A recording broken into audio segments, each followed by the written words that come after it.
Bismillahirrahmanirrahim. Assalamualaikum warahmatullahi wabarakatuh. Jumpa lagi di channel YouTube Riva Anesta. Masih di sudut edukasi, belajar mudah dan menyenangkan. Bagaimana kabar adik-adik sekalian, khususnya siswa-siswi kelas 6? Semoga hari ini kita semua dalam keadaan sehat, karena dengan kondisi yang sehat tentunya kita bisa melakukan berbagai kegiatan yang kita inginkan. Dan dengan kondisi yang sehat pula pastinya kita bisa belajar bersama untuk membahas soal-soal dari buku penilaian Bu Pena untuk SD atau MI kelas 6, yang mana kita masih di jilid 6A, tema 1, selamatkan makhluk hidup. Dan untuk kesempatan kali ini akan kita bahas untuk latihan soal sub tema 3 ya. Oke adik-adik sekalian, langsung aja kita ke halaman 73 ya. Latihan soal sub tema 3 dimulai dengan muatan pelajaran IPA. Kita lihat ya. Nomor 1, makhluk hidup perlu kita lestarikan karena, apa adik-adik alasannya kita harus melestarikan makhluk hidup? Karena jawaban yang paling tepat adalah yang A, yaitu dapat menjaga keseimbangan ekosistem. Jawabannya adalah yang A. Lanjut ke soal nomor 2. Contoh pelestarian secara ex situ pada hewan langka adalah pelestarian ex situ berarti melestarikan tidak di tempat asalnya ya. Kalau in situ, itu dilestarikan di tempat asalnya ya.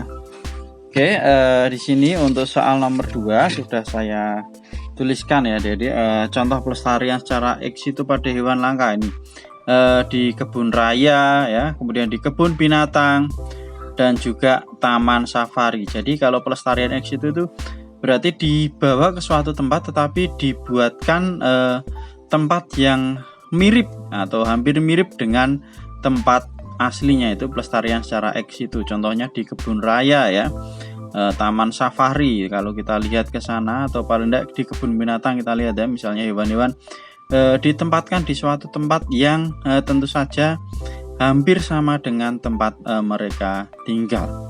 Lanjut ke soal nomor 3, kita dapat melestarikan tumbuhan langka dengan cara, ini yang pertama mengembangbiakkan melalui kultur jaringan, yang kedua tidak menebang pohon sembarangan, dan yang ketiga adalah melakukan penghijauan. Ini ya cara melestarikan tumbuhan ya, yang langka.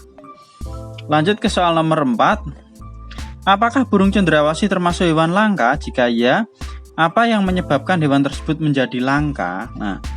Jawabannya adalah ya, karena banyak diburu untuk dimanfaatkan bulunya yang indah ya adik-adik sekalian ya. Burung cendrawasih sekarang semakin sedikit ya, sehingga burung cendrawasih semakin langka. Itu ya untuk jawaban soal nomor 4. Lanjut ke soal nomor 5, mengapa kita perlu melestarikan hewan dan tumbuhan? Alasannya adalah agar hewan dan tumbuhan tidak punah sehingga dapat terus dimanfaatkan. Selain itu juga untuk menjaga keseimbangan ekosistem. Itu jawabannya dari sekalian. Ini kalau mau disalin nomor 2 sampai dengan nomor 5. Kita lanjut ke soal berikutnya ya, di muatan pelajaran bahasa Indonesia. Bacalah teks berikut untuk menjawab soal nomor 1 sampai dengan 4. Oke, saya baca adik-adik. Komodo adalah spesies kadal terbesar di dunia. Komodo termasuk hewan karnivora. Komodo memiliki ekor yang sama panjang dengan tubuhnya. Komodo memiliki lidah yang panjang, berwarna kuning dan bercabang. Komodo secara alami hanya ditemui di Indonesia, di Pulau Komodo, Flores, Rinca, dan beberapa pulau lainnya di Nusa Tenggara.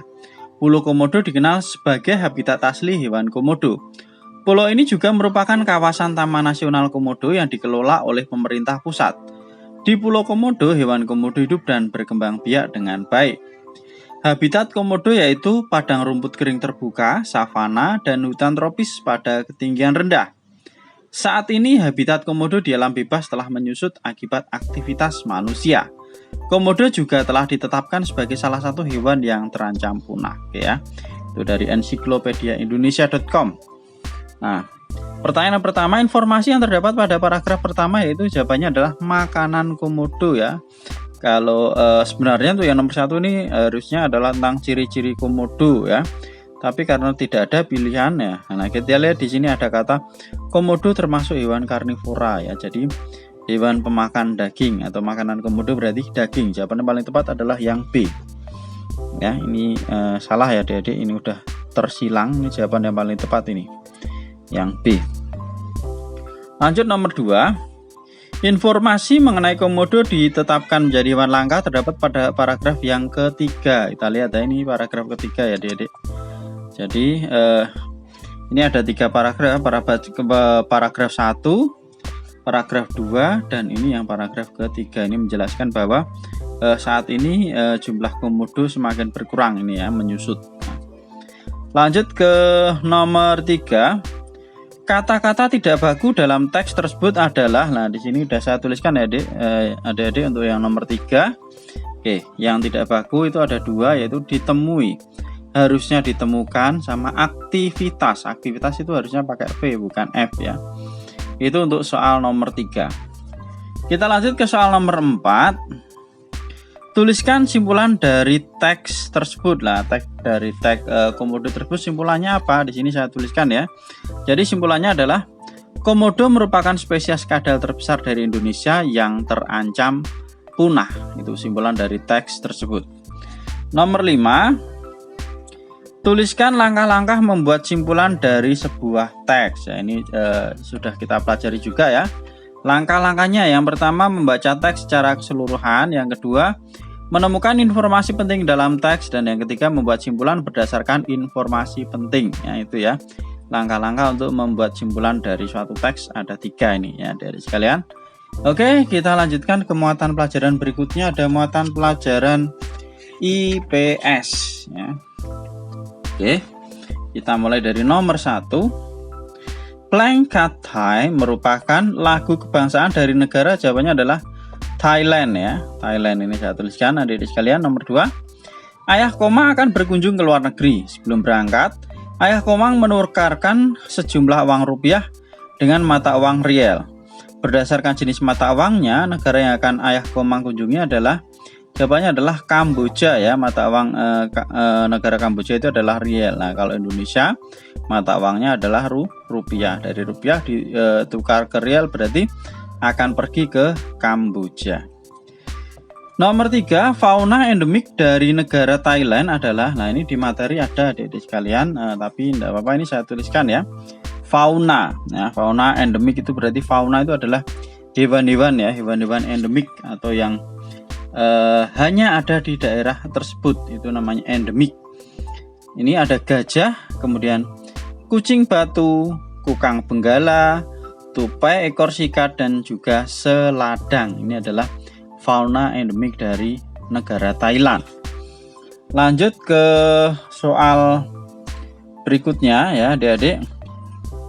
Nomor 4. Bunga Rafflesia merupakan flora endemik dari negara. Lah, ini jawabannya adalah dari negara Indonesia ya. Rafflesia itu berasal dari negara Indonesia. Ini nomor 4. Lanjut ke nomor 5. Tuliskan masing-masing satu contoh flora dan fauna endemik dari 5 negara di Asia Tenggara. Ini saya tuliskan dua-dua ya adik-adik, flora dan fauna dari 5 negara di Asia Tenggara. Di depan juga ada kalau masih kurang jelas ya, tapi ini saya tuliskan ya.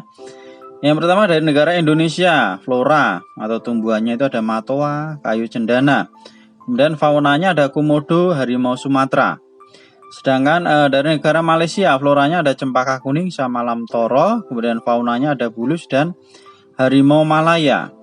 Dari negara Singapura, floranya ada tembusu, ada bougainville juga, kemudian faunanya ada kehung sama kepala timah. Ini adik-adik ditulis satu aja ya, karena diminta satu, tapi ini saya tuliskan dua-dua, baik flora maupun faunanya. Kemudian dari negara Thailand, flora atau tumbuhannya ada pohon terengguli dan juga mangrove, faunanya ada kukang benggala dan seladang.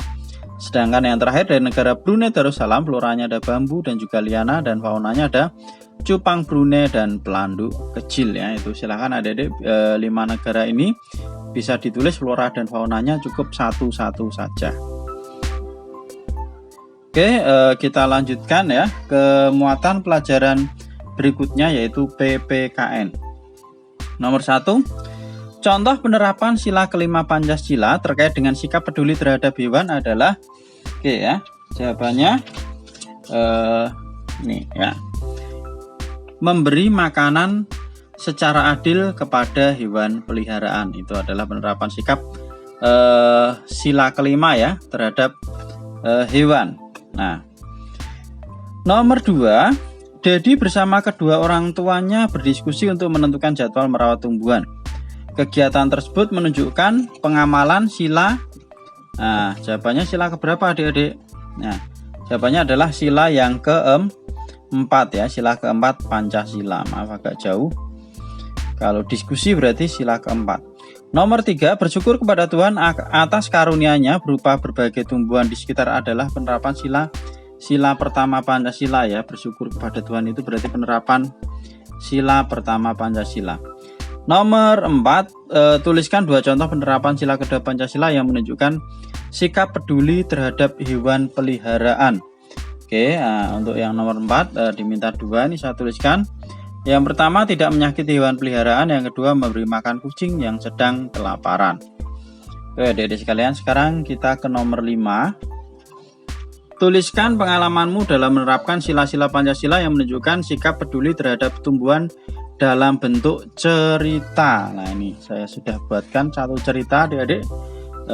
Ini adalah contoh ya adik-adik, mungkin kalau mau buat yang lain juga tidak sama, paling tidak ini bisa jadi referensi. Rumahku terlihat sejuk dan asri, ada banyak tanaman di pekarangan rumah. Kami sekeluarga merawat tanaman dengan baik. Kami berbagi tugas secara adil untuk merawat tanaman sesuai kemampuan ya. Adil berarti sila kelima ya, berbagi adil sila kelima ya. Keluarga aku selalu bersyukur atas karunia Tuhan sehingga bisa memanfaatkan tanaman di pekarangan ya. Bersyukur berarti sila pertama Pancasila ya. Kemudian bekerja sama merawat tanaman ya, itu merupakan sila kedua ya, kerjasama. Sila ketiga juga bisa. Kemudian bermusyawarah saat merawat tanaman, nah itu sila keempat ya. Itu adik-adik sekalian untuk soal nomor 5 ya. Kita lanjutkan ke mata pelajaran terakhir yaitu SBDP. Cat akrilik dipakai dalam teknik pewarnaan, jawabannya adalah plakat ya, teknik plakat. Nomor 2, agar pengunjung lebih teratur saat masuk ke ruang pameran sebaiknya dibuat jalur masuk dan keluar, ini supaya lebih teratur. Nomor 3, cat akrilik memiliki sifat mudah kering. Nomor 4, agar ruang pameran lebih indah sebaiknya dibuat dekorasi. Nomor 5, bagaimana cara membuat pameran hasil karya seni di sekolah? Jelaskan. Nah, ini saya tuliskan untuk yang nomor 5 adik-adik. Jawabannya agak panjang ya. Yang pertama, siapkan ruang pameran. Kedua, atur meja dan kursi sedemikian rupa agar pengunjung merasa nyaman. Kemudian buat denah pameran untuk menuntun pengunjung. Selanjutnya buat dekorasi agar ruang lebih menarik. Kemudian kelompokkan hasil karya seni dan berilah keterangan nama pembuat serta kelasnya. Dan yang terakhir, presentasikan hasil karya seni tersebut ya, tentunya dipresentasikan kepada para pengunjung. Itu ya adik-adik sekalian untuk soal nomor 5 SBDP ya. Jadi untuk latihan soal subtema 3 di tema 1 sudah kita bahas ya. Terima kasih sudah meluangkan waktu untuk belajar bersama. Mohon maaf bila ada kekurangan. Silahkan pertanyaan atau saran bisa dituliskan di kolom komentar untuk kita diskusikan bersama-sama. Dan yang masih ketinggalan bahasan sebelumnya bisa dilihat di playlist Bu Pena kelas 6. Saya rasa cukup sekian dan saya akhiri. Assalamualaikum warahmatullahi wabarakatuh.